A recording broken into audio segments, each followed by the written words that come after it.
रात के करीब 11 बज रहे थे। कोलकाता की सर्द हवाओं ने शहर को अपनी चपेट में ले रखा था। आरजी कर मेडिकल कॉलेज की बिल्डिंग में लगभग सभी लाइटें बंद हो चुकी थी। गलियारों में सन्नाटा पसरा था। बस कुछ डॉक्टर्स और नर्सेज ही इमरजेंसी में तैनात थे।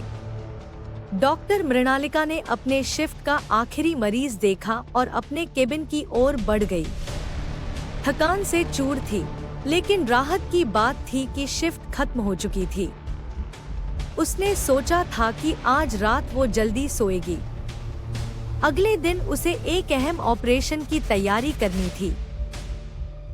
जैसे ही वो अपने केबिन पहुंची, उसका फोन बज उठा। कॉल उसकी माँ की थी। मृणालिका मुस्कुराई। हाँ माँ, बस काम खत्म करके निकल रही हूँ। दूसरी ओर से उसकी माँ की आवाज आई, बेटा, पूजा की तैयारियां हो रही हैं। इस बार तुम्हारी पसंद की मिठाई भी बनाएंगे। तुम कब तक घर आओगी? माँ, बस कुछ दिन और, फिर मैं हमेशा के लिए घर आ जाऊंगी। मेरी पोस्टिंग हो जाएगी और फिर तुम्हारे साथ पूरा समय बिता पाऊंगी। माँ के चेहरे पर मुस्कान थी, लेकिन मृणालिका की आवाज में थकान और चिंता थी। वो जानती थी कि मेडिकल का सफर आसान नहीं था, लेकिन उसे क्या पता था कि उसकी जिंदगी का सफर अब बस खत्म होने वाला है। जैसे ही कॉल खत्म हुई, मृणालिका ने अपना बैग उठाया और केबिन का दरवाजा बंद करने लगी। तभी उसे एहसास हुआ कि किसी की नजरें उस पर गड़ी हैं। उसने पीछे मुड़कर देखा, लेकिन वहां कोई नहीं था। हल्की सी घबराहट उसके दिल में पैदा हुई, लेकिन उसने इसे नजरअंदाज कर दिया। शायद मेरी थकान का असर है, उसने खुद से कहा और चल पड़ी। अस्पताल के मुख्य हॉल की ओर जाते वक्त उसे लगा जैसे उसके पीछे कोई चल रहा है। उसने एक बार फिर पीछे मुड़कर देखा, लेकिन इस बार भी कोई नहीं था।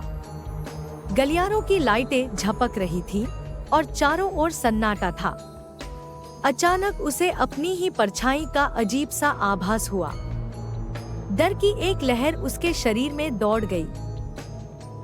फिर जैसे ही वो पार्किंग की ओर बढ़ी, किसी ने पीछे से उसके मुंह पर कपड़ा डाल दिया।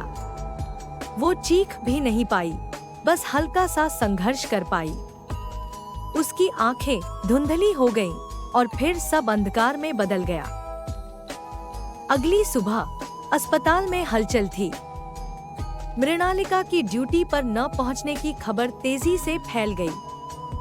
पहले तो किसी ने ध्यान नहीं दिया, फिर धीरे धीरे शक बढ़ने लगा। कुछ घंटे बाद जब अस्पताल की पार्किंग में उसकी लाश मिली, तो पूरे शहर में हड़कंप मच गया। मीडिया में खबर फैल गई, कोलकाता की होनहार डॉक्टर मृणालिका का रेप और मर्डर।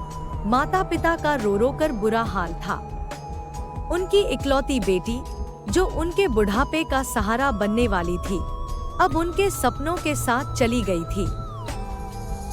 लेकिन ये सिर्फ एक दर्दनाक हत्या नहीं थी, ये उस सिस्टम की विफलता की कहानी थी जो उसे बचा नहीं सका। हर आंख में आंसू और हर दिल में गुस्सा था, लेकिन सबसे बड़ा सवाल यही था, आखिर ऐसा क्यों हुआ?